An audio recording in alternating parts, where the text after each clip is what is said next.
नमस्कार विद्यार्थी मित्रांनो, आज आपण मराठी वाङ्मय या विषयाला नेमलेल्या आधुनिक मराठी कवितामधील केशवसुतांनी लिहिलेली जी तुतारी नावाची कविता आहे त्या तुतारी कवितेमधील विचारांचा अभ्यास आपण करणार आहोत।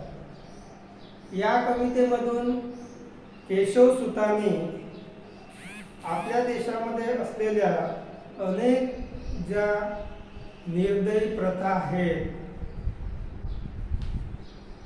धार्मिक प्रथा असतील, सामाजिक प्रथा असतील, इतर जे काही कर्मकांड असतील, या सर्वांचा धिक्कार केलेला आहे। जुने जे वाईट आहे ते आपण सोडून दिलं पाहिजे आणि जुनेचं जे चांगलं आहे ते स्वीकारलं पाहिजे आणि त्यासोबतच नव्या गोष्टीचा स्वीकार केला पाहिजे। तर तुतार हे माध्यम म्हणून केशवसुतांनी वापरले, एक प्रतीक म्हणून तुतारी म्हणजे एक प्रकारे सामाजिक सुधारणेसाठी झटणारा एखादा प्रतिनिधी या स्वरूपात तुतारी हे प्रतीक वापरलेलं आहे।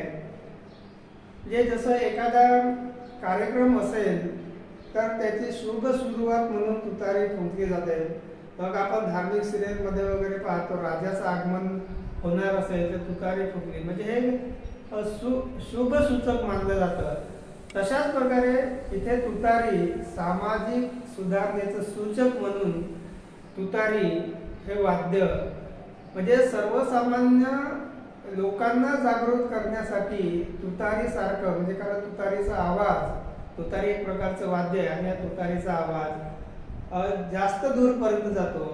तर समाज हा विशाल पसरलेला आहे, तर या विशाल समाजापर्यंत सामाजिक सुधारणेचे विचार पोहोचण्यासाठी प्रयत्न करणारा जो समाज सुधारक आहे तो तुतारी सारखा विशाल आवाज पोहोचवणारा असावा अशी अपेक्षा केशवसुतांनी या कवितेतून केली। एक तुतारी द्या मजा आणून फुंकीन मी जी स्वप्राणाने, भेदून टाकेन सगळी गगने दीर्घ जिच्या त्या किंकाळीने, अशी तुतारी द्या मज लागून। तर केशवसुत म्हणतात की मला अशी एक तुतारी पाहिजे, म्हणजे एक असं मला साहित्य पाहिजे की ज्या साहित्याच्या माध्यमातून मी माझे समाज सुधारणा विषयक विचार, माझ्या सामाजिक सुधारणेचा विचार हा सर्वसामान्य लोकांपर्यंत पोहोचवेल आणि त्या विचाराने, म्हणजे मी दिलेल्या विचाराच्या किंकाळीने म्हणजे आवाजाने सर्वसामान्य लोक हे जागृत होतील। अवकाशाच्या ओसाडीतील पडसाद मुके जे आजवरी, होतील वाचाल सत्वरी, फूक मारिता जिला जबरी, कोण तुतारी ती मज देणे। अवकाशाच्या ओसाडील पडसाद मुके जे आजवरी, तर या अवकाशाच्या पोकळीमध्ये अनेक समाज घटक आहेत, दलित आहेत, पीडित आहेत, वंचित आहेत, ज्यांच्यावर पिढ्यानपिढ्या अन्याय अत्याचार होत आहेत, परंतु ते आवाज उठवित नाहीत। तर अशा मुके झालेल्या समाजाला जागृत करण्याचं काम मला करायचं आहे। तर त्यासाठी तुतारी सारखं साहित्य मला हवं आहे। फूक मारिता दिला जबरी, कोण तुतारी ती मज देणे, म्हणजे असं हे साहित्य आहे तुतारी नावाचं की ज्या तुतारीच्या आवाजाने सर्वसामान्य जनता ही जागृत होईल, तिच्या मनामध्ये जे विचार आहेत ते विचार जागृत होतील, त्यांना जे अत्याचार सहन करावे लागतात त्या अत्याचाराविरुद्ध पेटून उठण्याचं काम हे सर्वसामान्य लोक करतील असं केशवसूत म्हणतात। सारंगी ती सतार सुंदर, वीणा विनयी मृदंग बाजा, सुरई सनई अलगुज माझ्या, कसची हो पडतील काजा, एक तुतारी द्या मज सत्वर। तर कवी केशवसुतांनी ते अनेक गोष्टीचा आवाज म्हणजे अनेक गोष्टींचा उल्लेख केलेला आहे। जे सर्वसामान्य साहित्य आहेत, सारंगी, सतार, वीणा, बीन, मृदंग, बाजा, सूर, सनई, अलगुज. तर सतार असेल, वीणा असेल, अलगुज असेल, बाजा आहेत, यांचा आवाज हा जास्त दूरपर्यंत पोहोचत नाही. जसा समाज विशाल असा पसरलेला आहे, या विशाल समाजापर्यंत पोहोचण्यासाठी विशाल असा मोठा आवाज करणारं साहित्य पाहिजे.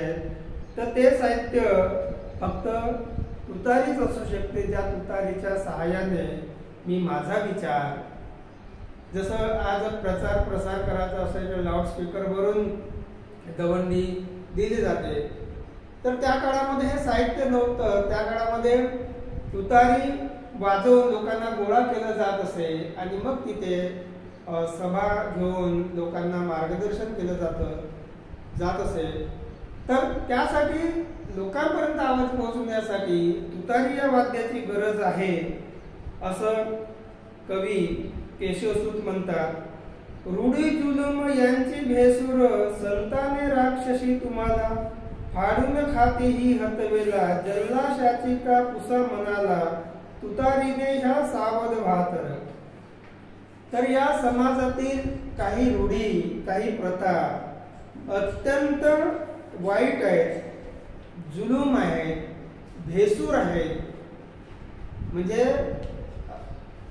माणसाच्या मनावर राग अनावर होणारे आहेत.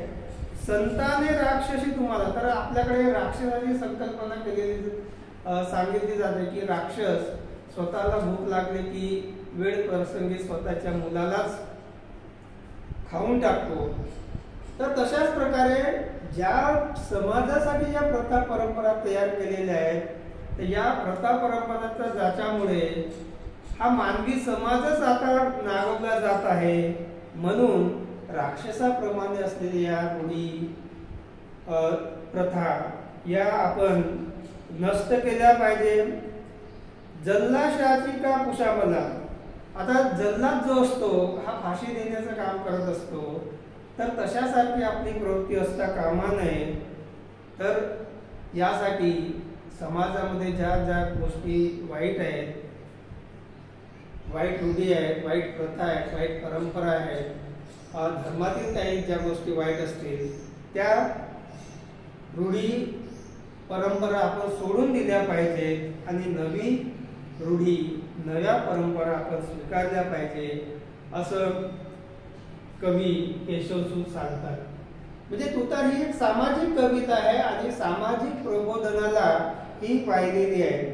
औडंबरनी ढगे कितीतरी, रवी किरणाचा चूर होत असे, मोहर सगळा गळून जात असे, कीड पिकावरी सर्वत्र दिसे, गापिलगिरी तरीही जगावर. तर कवी केशवसूत सांगतात की एखादा मोठा ढग आला, त्यामुळे सूर्य काही वेळ झाकला जातो. याचा अर्थ ढगाच्या आडून सुद्धा सूर्याचा प्रकाश पसरतच असतो. म्हणजे ढग आला म्हणून पृथ्वीवरचा सूर्याचा प्रकाश काही संपून जात नाही, अंधार पडत, म्हणजे एका ढगामुळे अंधार पडत नाही, तर सूर्यप्रकाश असतोच. तशाच प्रकारे समाजामध्ये काही गोष्टी वाईट झालेल्या असतील तर त्या आपण नष्ट केल्या पाहिजे. नाहीतर काय होईल, रवी किरण ज्याप्रमाणे झाकले जातात तसंच वाईट गोष्टी जर सतत चालू राहिल्या, चांगल्या गोष्टी झाकल्या, मोहर सगळा गळून जात असे, कीड पिकात. समजा पिकावर कीड म्हणजे पीक मोहराला आलेलं असेल आणि आपण जर जंतुनाशक फवारलं नाही तर मोहर झडून जातो आणि मग पीक काही येत नाही. तशाच प्रकारे समाजामध्ये वाईट होत असेल आणि वाईट आपण नष्ट केलं नाही तर संपूर्ण समाजामध्ये वाईट पसरेल आणि मग संपूर्ण समाज हा नष्ट होईल. म्हणून कवी म्हणतात ते गापिलगिरी तरी जगावर. तर कवी म्हणतात की संपूर्ण पिकावर जर आपण फवारलं नाही तर थोडीशी लागलेली कीड संपूर्ण पिकावर पसरते आणि संपूर्ण पीक नष्ट होते.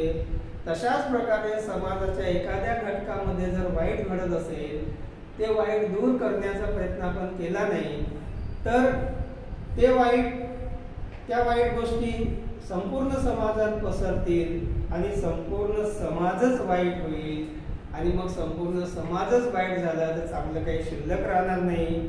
आणि म्हणून कवी केशवसूत म्हणतात की जसं शेतकरी पिकावर थोडीशी कीड आली की त्याच्यावर फवारतो आणि तिथली कीड तिथेच नष्ट करतो, तशाच प्रकारे समाजामध्ये थोडंसं काही वाईट होत असेल तर त्याचा विरोध समाज सुधारणेच्या प्रेरकांनी लोकांनी घेतला पाहिजे आणि वाईट गोष्टी दूर करण्याचा प्रयत्न केला पाहिजे. धन्यवाद.